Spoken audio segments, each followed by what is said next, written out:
Two-stroke's a massive topic at the moment on a global scale. It's one of those things where old boys like myself who can relate back to, being back to younger days, and also, the kids who are stepping off the 85s who are looking to purchase that 125 or to learn their trade. And everybody's beginning to realise that it has got a massive place in the motocross market at the moment. So we've got the 3 bikes here today. So we've got Husky, KTM and the Yamaha. So it's going to be quite interesting just to back them bikes.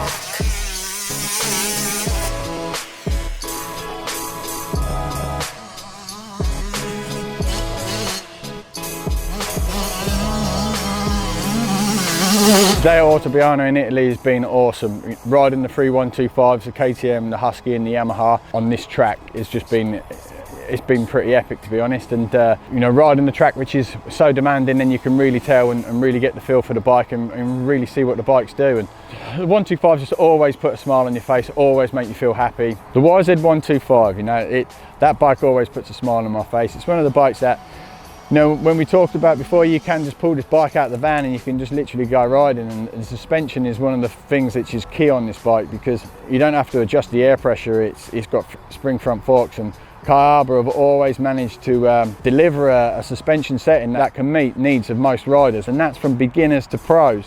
It's just it's one of them bikes that ticks the box.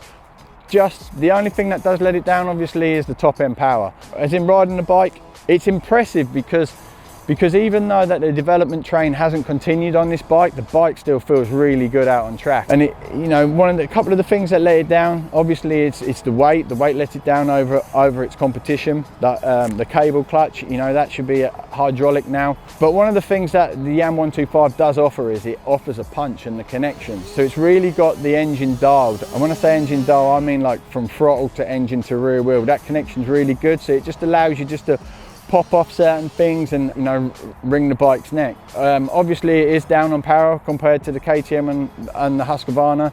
You can feel that out on track, but as long as you're hooking gears and getting it right, then it's not going to be a massive disadvantage. The only thing that is going to be a disadvantage is the fact that you will have to spend money on this bike to make it more competitive against the other bikes in its class.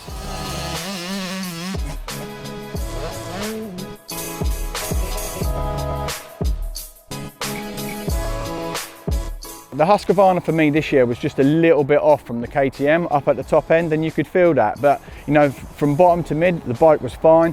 One of the things that I like about the Husky, which most people can quite feel, is it just seems to seat you just a little bit different.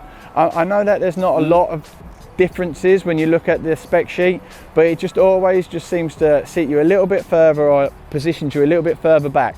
Which I quite like, because it just holds you back, especially today at the sand track and how rough it was. It just allowed the front wheel to keep that a little bit lighter and basically just to get the drive from the rear, which is nice and what felt good about the Husqvarna today.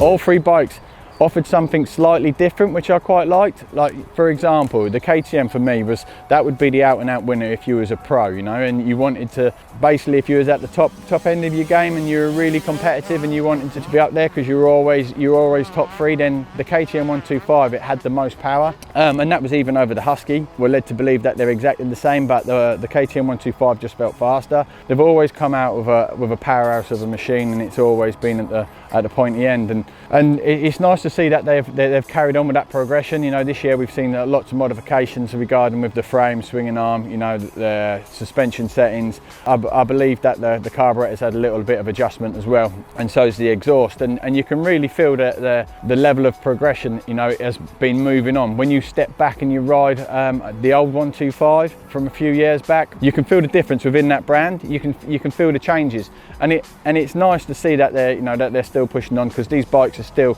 really important, for the youngsters, and also for the old boys like myself. We still like to go and ride the 125. So with the KTM and Husqvarna being very similar, the thing that I like about these bikes is, for a number of years now, they haven't felt so European, which they always used to do. They used to feel quite different compared to anything else.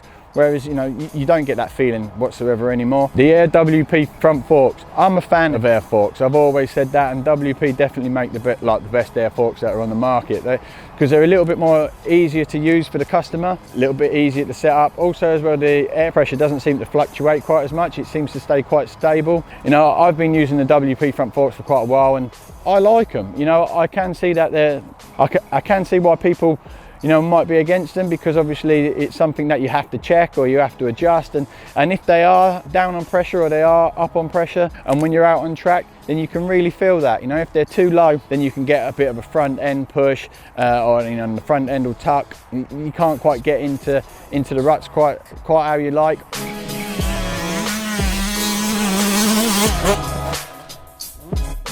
The power and the gear ratio, the way that they work together, it's just harmony. You know, when you come round in the turns and you can hold that gear, run it a little bit higher in third, and it seems to be on point. Also as well, it seems that the carburetor settings, you know, really do make a difference. I'm not too sure of exactly what's happened in there, but previous years the bikes had a little bit of a delay, whereas the bike actually now feels set up and the connection feels good.